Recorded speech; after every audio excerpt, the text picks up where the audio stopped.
ETF index mutual funds నేర్చుకుని stock మార్కెట్లో రాణించాలనుకుంటున్నారా? వెంటనే ఈ నెంబర్కి కాల్ చేయండి.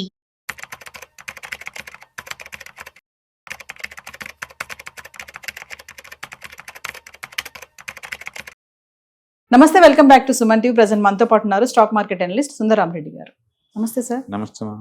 సార్, ట్రంప్ ఆల్రెడీ గతంలోనే చెప్పారు, సోషల్ మీడియాలో ఎటువంటి పోస్టులు పెట్టినా అగెనెస్ట్ గా గవర్నమెంట్ సంబంధించి ఒక దారుణాలు కానీ, దోపిడీలు కానీ, ర్యాలీస్ కానీ ఇట్లాంటివి ఏమైనా చేస్తే స్టూడెంట్ వీసా అనేది రద్దు చేసేస్తానన్నారు. మరి చెప్పినట్లే ఈరోజు కొన్ని వీసాల వరకు రద్దు అయిపోయినాయని న్యూస్ వచ్చింది. ఒకసారి దాని గురించి మాట్లాడుకుంటే.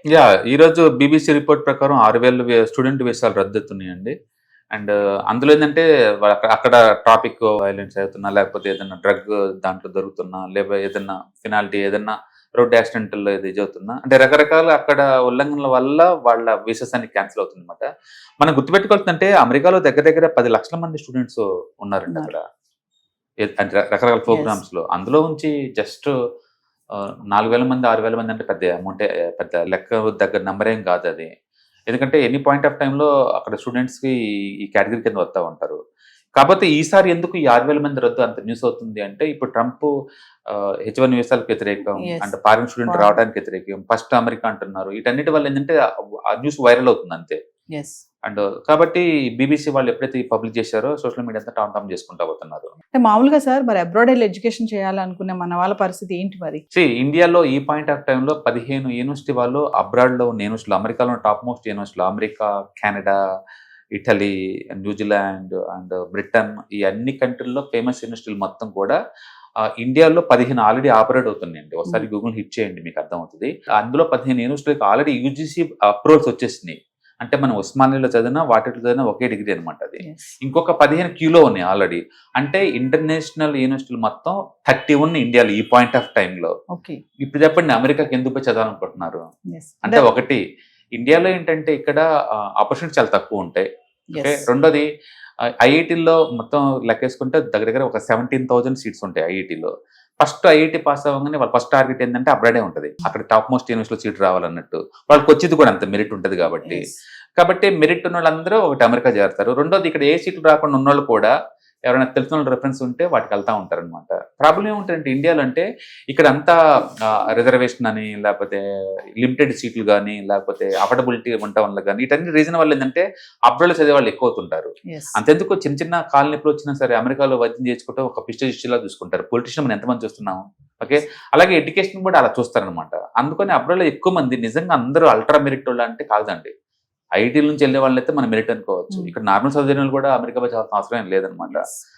కాబట్టి అమెరికా చదివినంటే మెరిట్ అని చెప్పలేము. రెండోది, majority all 30 universities, world famous యూనివర్సిటీలు మొత్తం ఇండియాలోనే షాప్ పెట్టుకుంటున్నప్పుడు ఇక్కడ కొంచెం తక్కువ రేటుగా మనం ఫినిష్ చేసుకోవచ్చు కదా.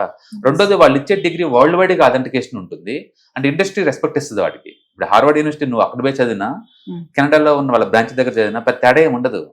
అవే కాబట్టి మేబీ ల్యాబ్ ఫెసిలిటీస్ ఉన్న కోర్సెస్ కి డిఫరెన్స్ ఉండొచ్చు, బట్ ఐటీ వాటికి మెజారిటీకి ల్యాబ్లే ఉండవు కదా.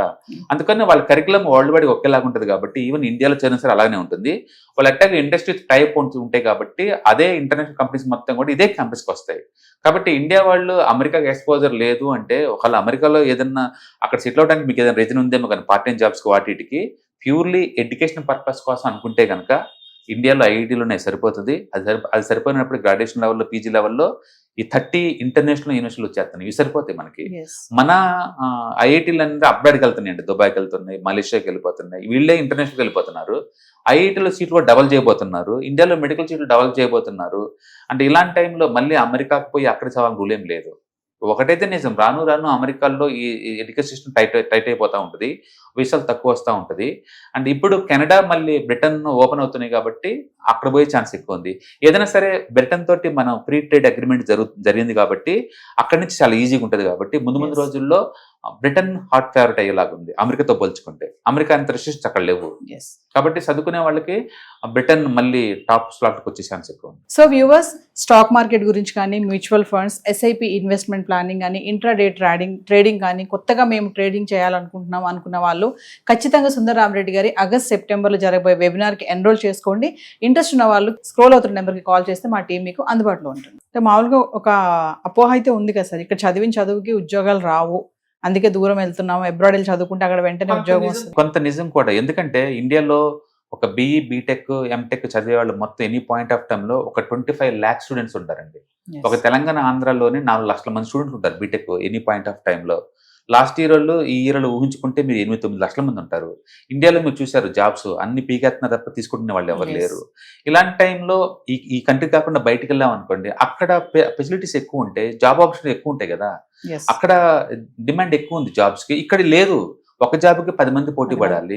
యాక్చువల్గా ఈ పోటీని వదిలేసుకోవాలి అంటే, ఈ పోటీని తట్టుకోలేము అనుకున్నప్పుడు అబ్రాడ్ పడటం తప్పేం లేదు. ఇండియాలో ఒక కుక్ లాగా ఉంటే నెలకు 10,000 కూడా ఇవ్వరు, అమెరికాలో మినిమం 2 lakhs ఇస్తారు కదా పర్ మంత్. Yes. అంటే మనం చేసే స్కిల్ని బట్టి మన డబ్బు రావట్లా, లొకేషన్ బట్టి వస్తుంది. బట్ న్యాచురల్గా అమెరికాలో ఎక్కువ శాలరీలు వస్తాయి కాబట్టి అక్కడ పోయి చేద్దాం అనుకుంటున్న తప్పేం లేదు. డెఫినెట్గా అమెరికా ల్యాండ్ ఆఫ్ ఆపర్చునిటీస్, అందులో డౌట్ లేదండి. అండ్ వస్తే డెఫినెట్గా వెళ్ళాలని ఎవరికి ఉండదు, నీకు నాకు ఎవరికైనా ఉంటుంది Yes. డెఫినెట్గా. అంటే కాబట్టి అమెరికాకు ఉన్న ఇమేజ్ ఎప్పటికీ తగ్గదు. కాకపోతే ఈ ట్రంప్ ఉన్న 4 సంవత్సరాలు మాత్రం అది స్ట్రెస్ఫుల్ అనమాట. ఎందుకంటే మీరు పార్ట్ టైం జాబ్ చేయకూడదు అంటారు. ఊహించుకోండి, అమెరికాలో ఎడ్యుకేషన్ చేయాలంటే యావరేజ్ మీద ఒక 60 to 70 lakhs అవుతాయి. Yes. అది ఎడ్యుకేషన్ లోన్ తీసుకుంటే ఇయర్లీ యావరేజ్ మీద 13 to 14% పే చేయాలి. మీరు 13 to 14% లోన్ తీసుకొని 70-80 lakh అక్కడ ఖర్చు పెట్టి జాబులు చేయడానికి అలౌ చేయకుండా మళ్ళీ ఆ తర్వాత మేము ఎక్స్టెండ్ చేయను అంటే అందరూ పోయి చేయటం దీనికి చెప్పండి. అందుకని ఇంత ముందు అంత కంఫర్ట్ లేదు. అంటే మోర్ ఎవర్ ఇప్పుడు అక్కడే అన్ఎంప్లాయ్మెంట్ ఎక్కువ అవుతుంది. Yes. అక్కడే ఎక్కువ అవుతుంది అన్ఎంప్లాయ్మెంట్. ఈ టైంలో మళ్ళీ పార్ట్ టైం జాబ్స్ కూడా లేకుండా మనం ఇంత లోన్ పెట్టి మరీ తీసుకుని పోయి అంత వర్త్ అంటే అంత వర్త్ ఏం కాదు. Yes. నిజంగా మీరు అల్ట్రా టాలెంటెడ్ ఐఐటీల నుంచి బ్యాక్గ్రౌండ్ తో వస్తున్నారంటే మీరు ఎక్కడైనా సర్వే అవుతారు, ఆ Yeah. స్కిల్ మీ దగ్గర ఉంటుంది. Yes. But normal citizens loan తీసుకుని మరి పోయి అంత వర్త్ ఉంది అంటే లేదు. ఇప్పుడు ఇండియాలో బోల్డ్ అని ఆపర్చునిటీస్ ఉన్నాయి. Yes. సో ఏదైనా సరే ఇప్పుడు కంప్యూటర్ ఇంటర్నెట్ ఉన్న ఈ టైంలో ఎక్కడ ఏ మూల కూర్చొని ఇన్నోవేషన్ చేయొచ్చు. బిల్డ్ చేసుకోవచ్చు, అక్కడికే వెళ్ళి ఎందుకు అనడానికి ఏం లేదండి. కాబట్టి అమెరికా మీద మోజు కొంచెం ముందు రోజులు తగ్గచ్చు, అంటే ఎక్కడున్నా ఇన్నోవేషన్ బయటికి రావచ్చు అనమాట. Yes. కాబట్టి అందరూ అటు టార్గెట్ చేసే బదులు మీకు ఆ స్కిల్ ఏంటో, ఆ టాలెంట్ ఏంటో దాన్ని ఐడెంటిఫై చేసేసి ఆ ఏరియాలో కూర్చోవడం బెటర్ అనమాట. బట్ డెఫినెట్గా యూరోప్ గ్రేట్ ఛాన్స్ రాబోతుంది ఇండియాకి. ఎందుకంటే మన వాళ్ళు ఇప్పుడు ఫ్రీ ట్రేడ్ అగ్రిమెంట్ లండన్తో చేసుకున్నారు, యూరోప్తో కూడా ఈ సంవత్సరం ఎండింగ్ కల్లా ఫైనలైజ్ అవుద్ది. అండ్ సౌదీతో వీటితో చేసుకుంటున్నారు.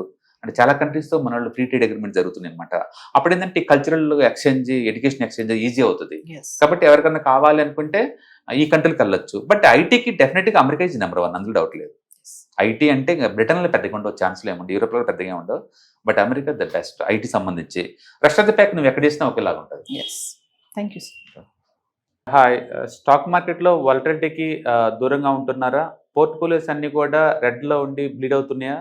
అంటే స్టాక్ మార్కెట్లో ఉండి సస్టైన్ వొలిటీ ఉన్న బిజినెస్ మోడల్ లాగా, లేదా స్టాక్ మార్కెట్ లాంగ్ టర్మ్లో మంచి వెల్త్ క్రియేట్ చేసుకునేలాగా ప్లానింగ్స్ ఏమైనా ఉన్నాయా? అయితే అలాంటి వాళ్ళ కోసం ఈ ప్రోగ్రామ్ అండి. ETFs, index funds and mutual funds. మా స్టాక్ మార్కెట్లో ఉండి కూడా సెక్యూర్ వేలో మనీ మేక్ చేసుకునే పద్ధతి ఏదైనా ఉందంటే రిటైలర్స్కి ఈ 3 అనమాట. దీంట్లో కాంప్రహెన్సివ్గా మీకు ట్రైనింగ్ అండ్ గైడెన్స్ జరుగుతుంది. అండ్ వీకెండ్స్లో జరిగే ఈ ప్రోగ్రాంలో అటెండ్ అవటం ద్వారా ETFs, index funds and mutual ఫండ్స్లో మీ నాలెడ్జ్ పెంచుకోండి. మీ పోర్ట్ఫోలియో మీరే మెయింటైన్ చేయడం ద్వారా ఇయర్లీ యావరేజ్ మీద 20 to 30% మనీ మేక్ చేసుకోండి. All the best. Thank you.